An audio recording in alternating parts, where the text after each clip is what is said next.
And I think that for me, it's just allowing myself to tell my story, allowing myself to see that my story is valid, and knowing that whenever I am able to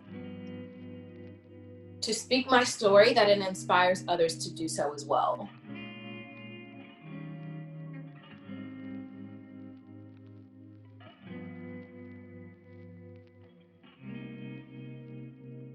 Hello and welcome to Tea Talks. My name is Sid and I'm the creator of Roots Holistic, a lifestyle brand promoting mindful living.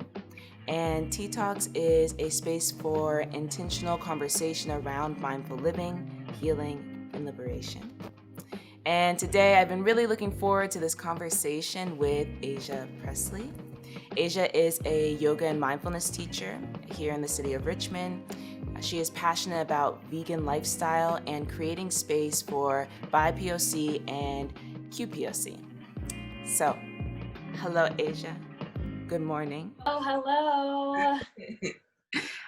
So I love to start these tea talks off just with like a check-in, a word or two. How are you feeling? Where you been? If I had to give a word, I'm almost even shocking myself with this word, but grounded. I've been feeling very scattered the past few months, like being shaken out of our routines and not really knowing like where things belong. But I've almost kind of began to find a sort of comfort in that, because I feel like whenever I feel out of place in some ways, that's where I grow the most. Yes. Thank you for sharing that. I feel like today I can relate with the grounded feeling a little bit. I've returned back to a sort of practice, a meditation practice in the mornings, which has been really helpful. And just kind of like practicing, like bringing my awareness into my body and just like trying to stay in my body. And that has felt really helpful in grounding in this sense where, like you're saying, like everything else is changing. And I'm just like, all right, can I feel my body though? Like, can I be here right now? So I can relate with that. I wanted to start off with a question of what got you into the practice of yoga and mindfulness, and how are these practices informing how you're navigating during this time? I really enjoy this question.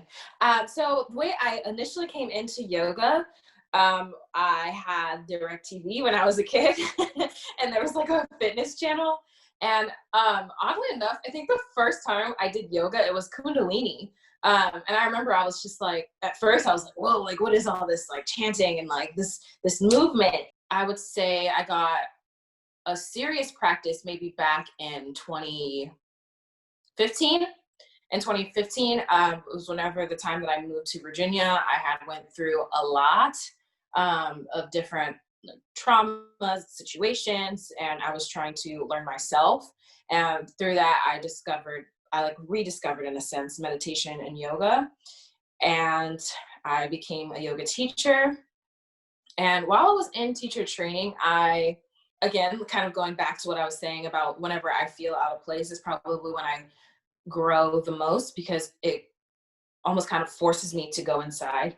And I was the youngest person there. I was one of 3 people of color.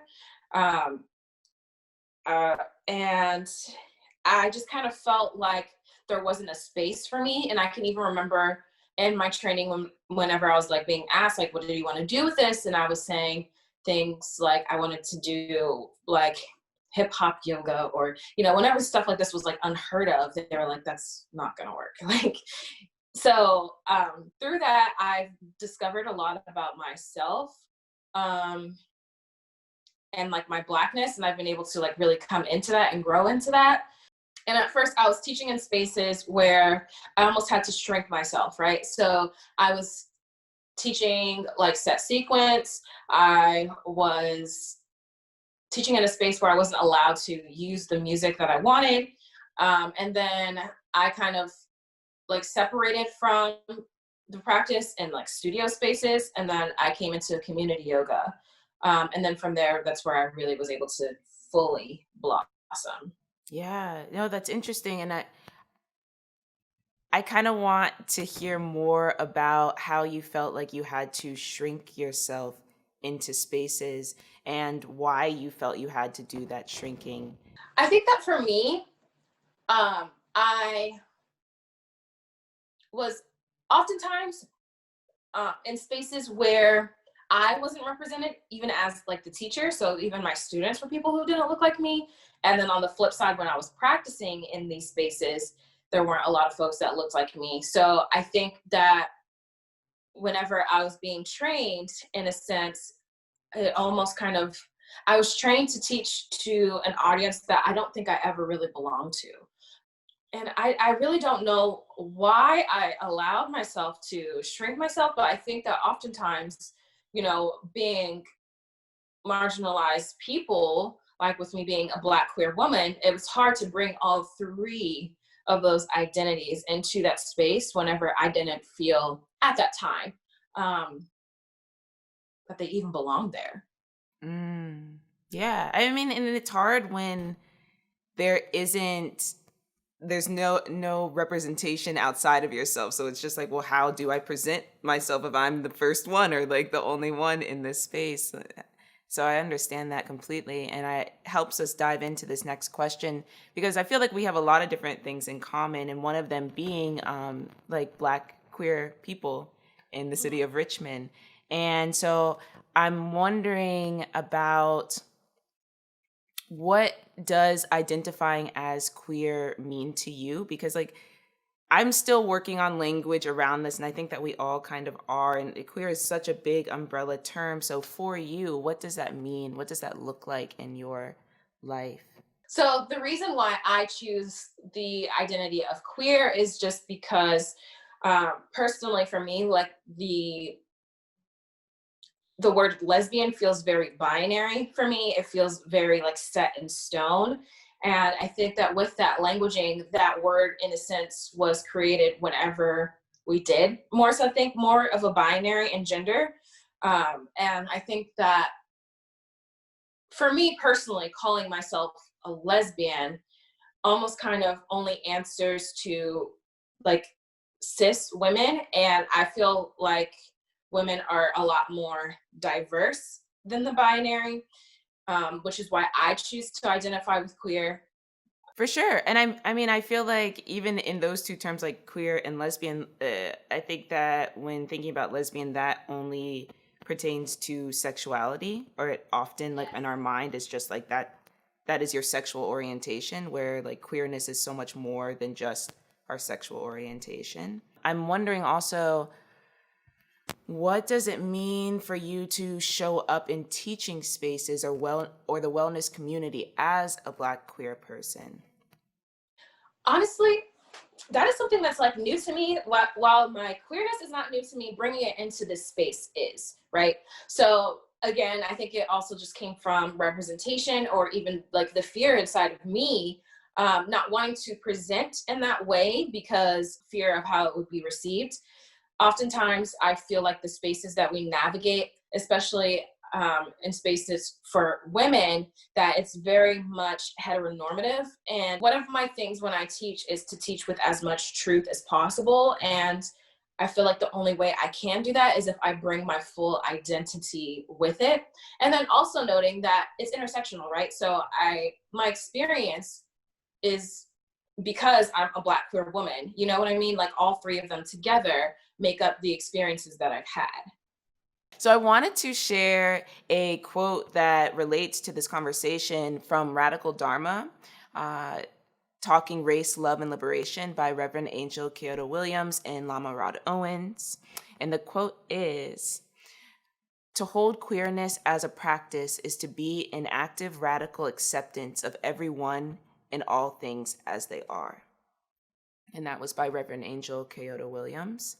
And I was like, what? Yes. Like, when talking about like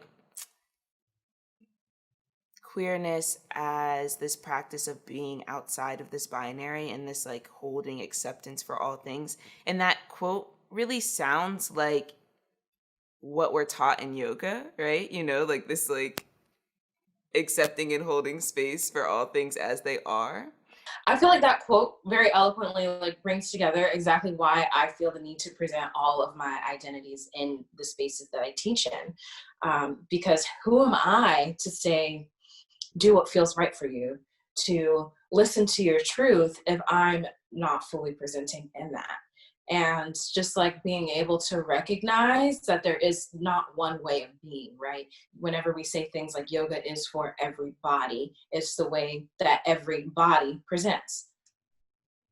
Have you found any challenges when presenting at this intersection of Black queer teacher woman? Um,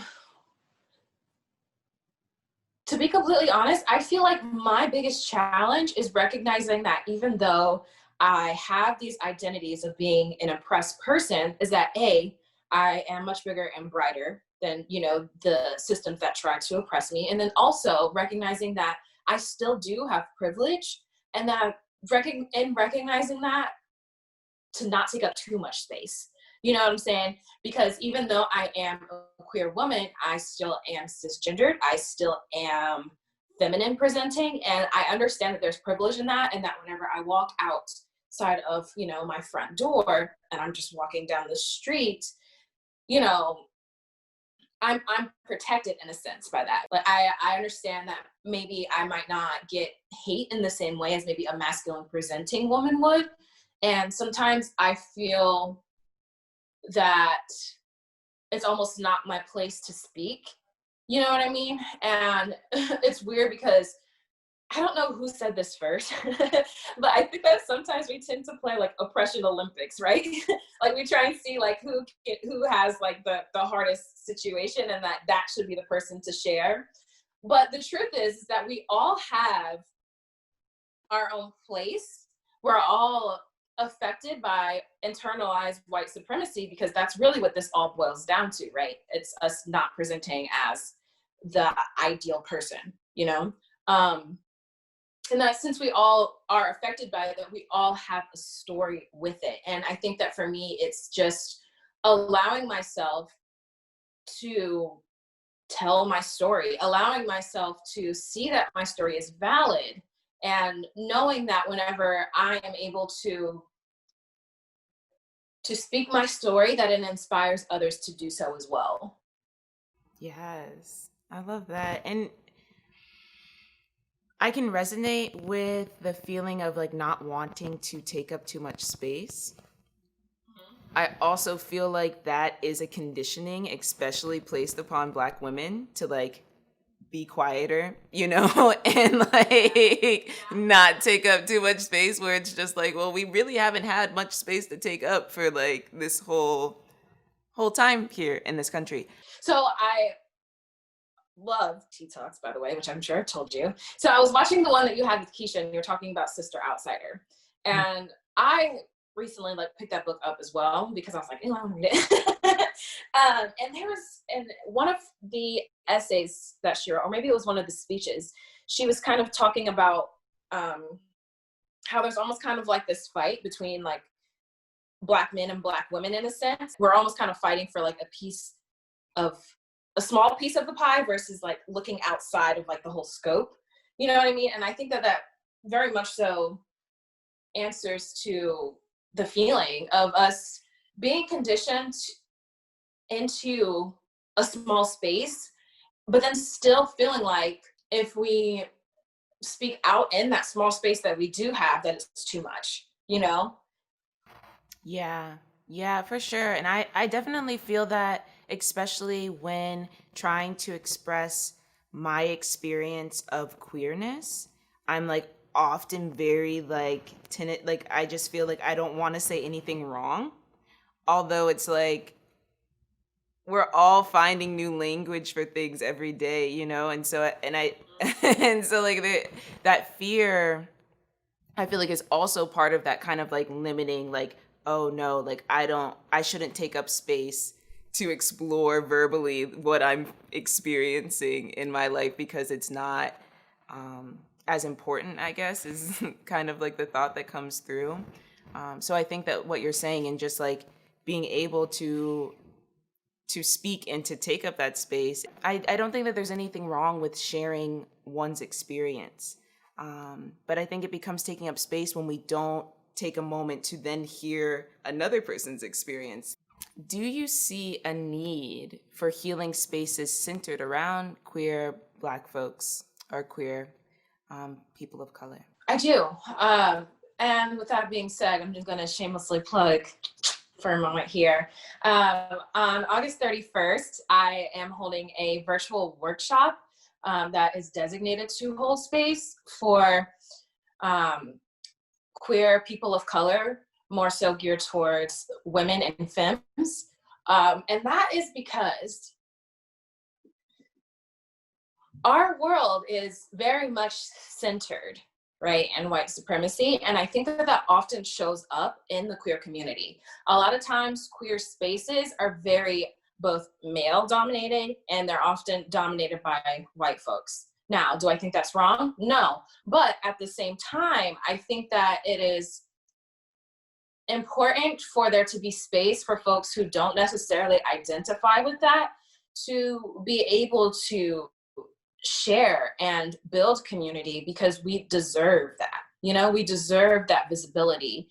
And I don't know, maybe it's just from my own perspective, but oftentimes I do kind of feel like in queer conversations that women are pushed to the side.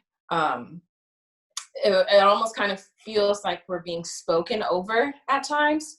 And I just think that, especially in today's climate, we need to hold community for one another. We need to hold conversation.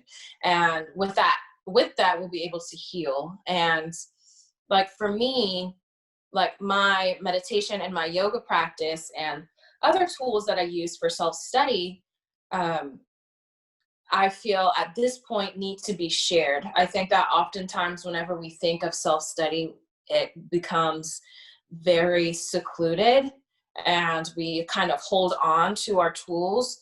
But at this point in my life, I feel like it's important for my own self-study to share what I've learned and the tools that I've used, which is what this workshop is kind of designed around. I'm so excited for this workshop. Is it going to be virtually or is it going to be in person? It will be virtual. And right now it's just going to be this one workshop, but I am looking to build it into a series in the future. But right now this workshop is almost kind of like a call out in a sense. Like sure, I want to hold this workshop, but who needs it? Yes. Well, thank you for sharing that. I'm going to come because that sounds wonderful. I love the idea of just being in community and in conversation with one another to, like you're saying, like not going back to normal, but finding a new normal, finding this like space of comfort in who we are and feeling like that is normal would be really nice. Yeah. Oftentimes we have things in our heart, right, that we want to speak, that we want to do, but a lot of times we hold ourselves back because of this little monster called imposter syndrome, you know.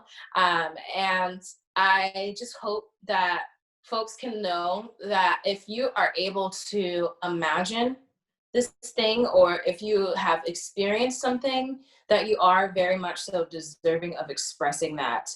Thank you for sharing that. And just one more time, where can people find this workshop if they're interested in attending? Where will they sign up? Yes, through Instagram. Yes.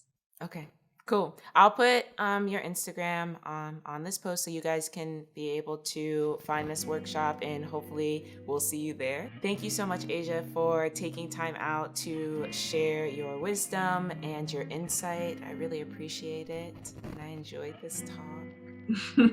Thank you for having me. I really do appreciate it. And thank you all for taking time out to listen to Tea Talks. Just a reminder that Tea Talks are going to be released every Friday, so tune back in with us next week. And until then, be well.